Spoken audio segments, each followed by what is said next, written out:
Okay, so we're going to talk about cost classification in this video. Cost classification is vital, and it is massively misunderstood in my experience.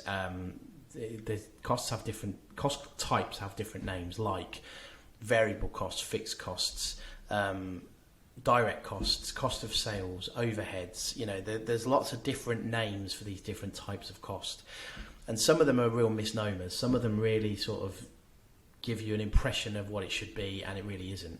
So, you know, it's important to get this right. The reason it's vital to get this right is because it affects the measurement of gross margin, or the calculation of gross margin, which is possibly the most important metric in your business, right? If your gross margin feeds into everything, and if you get it wrong, or if you calculate it incorrectly, then you'll be making decisions that are completely wrong, and you won't even know why. You'll be scratching your head looking at, like, how come we've had a great sales month, but we've made no profit.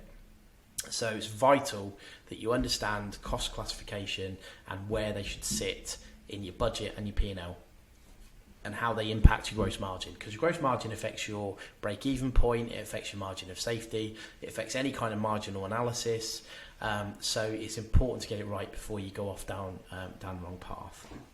So let's look at how these costs are supposed to work. So, cost of sales, which is also known as variable costs. So before we start, let's look at the standard layout of a P&L. And it is, I mean, P&L is laid out a certain way, always has been, and as far as I'm concerned, always will be, because I can't see any other way you could do it.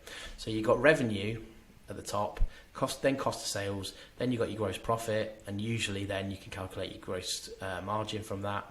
Then you've got, so gross margin is effectively an expression of the gross profit as it relates to sales. So 161,668 divided by 267,025 is 60.5%. So your gross margin is 60.5%. So that means every pound of revenue or turnover you make, you're getting 60.5 pence back in terms of profit, which is contribution towards your overheads. And that's what this is otherwise known as. It's contribution to overheads.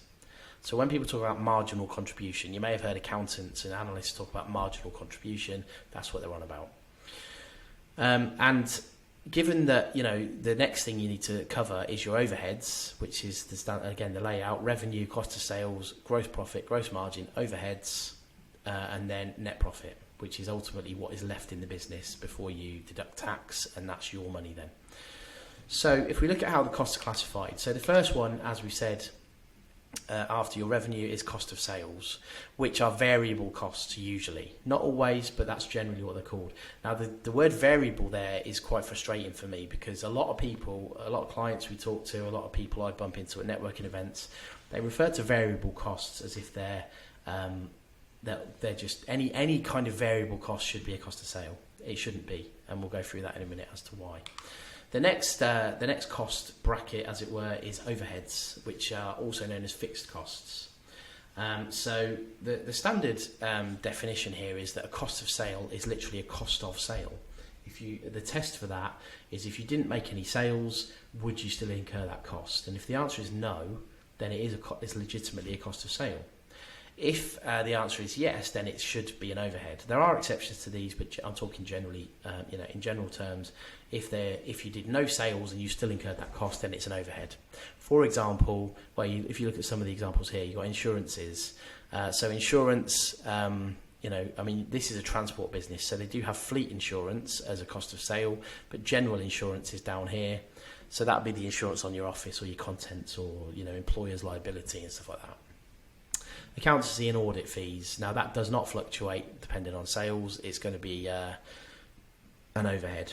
Administrative salaries. So if you have a receptionist or a marketing manager, then they're not going. If you do no sales at all, you'd still have to pay them. So that's an overhead. Another classic example would be rent. There's loads. There's loads of things that your business has to pay, regardless of whether they're doing well or doing badly. So they're cost of sales and overheads. They are the two, on the P&L at least, they're the two types of cost that you're going to be recognising. Now, the reason, as I've said, cost classification is vital for various reasons. But the most important of them all is the correct calculation of gross margin, so that you can get the right break-even point, you can get the right marginal analysis, you can calculate your margin of safety, and that's a vital part of assessing your economic viability.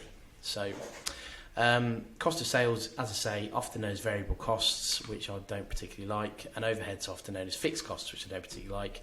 You need to be careful with those terms because they're not really accurate, because sometimes a cost of sale is a fixed cost, rarely, but sometimes, and an overhead sometimes is variable cost.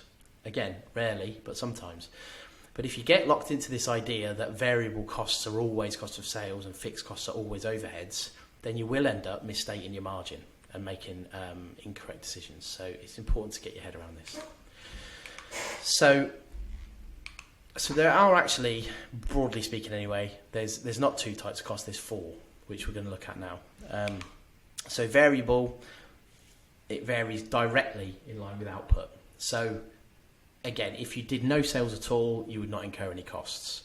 So material purchase is a good example of this. So if you don't sell any products, you won't use any material. You might use the material, but you don't recognise the cost. If you've watched our video on the accrual accounting convention, then as we've said in that, you have to recognise the costs of generating revenue in the same period as the revenue. So, for example, if you manufactured something in January, but you didn't sell it until February, then the cost needs to be recognised in February, not January. So that's why, in this, where it says here, if you sell no products, you will not use any material. You might use the material. If you've got a big order, let's say you've got a massive order in your factory, it's going to take you 6 months to invoice it to the client. While you're working on it, you don't recognise any costs. So you're using that material in January, February, March, etc., but you're not going to invoice it until June. So that's when you recognise the cost. Hopefully that makes sense. If not, maybe go and watch the video on the accrual accounting convention. But either way, the point here is if you don't sell any product, you won't use any material. Semi-variable. So this is where it's a fixed cost up to a point, but then it starts to vary in line with output. So this is what I meant when I said that variable costs are not always overheads, and variable costs are not always cost of sales, and fixed costs are not always overheads. This is technically a fixed cost. So direct labour sometimes can be a fixed cost because people have a minimum working week. So they have to be paid for 20 hours even if they do 10, let's say.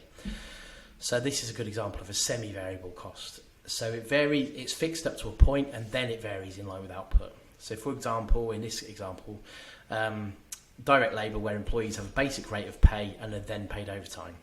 So output at 50%, basic rate gets paid. Output at 95%, basic rate gets paid. If output is 130%, basic rate is paid, but then overtime is paid on top. So that is a semi-variable cost. Stepped cost. So this is a fixed cost up to a point, and then it either increases or reduces to a new level once that point is surpassed. So it's a fixed cost, then it goes up or down, and then it's fixed again at the new level. So a good example of that is a software license, £10,000 a year for up to 50 users. But as soon as you get 51 users, it goes up to 15,000 instead of 10,000, and then it's fixed at 15,000. So unlike a semi-variable cost, it doesn't go 10,000 for 50 users and then £2 each for every user after that. That would be semi-variable. This is stepped because it's £10,000 for up to 50 users, and then it's £15,000 for the next 50 users. Stepped cost. And then you've got the classic fixed cost. The cost is the same regardless of the level of output. So these are your overheads, effectively. So rent, business rates, advertising. Those things do not change. Advertising and sales are often confused with cost of sales, right?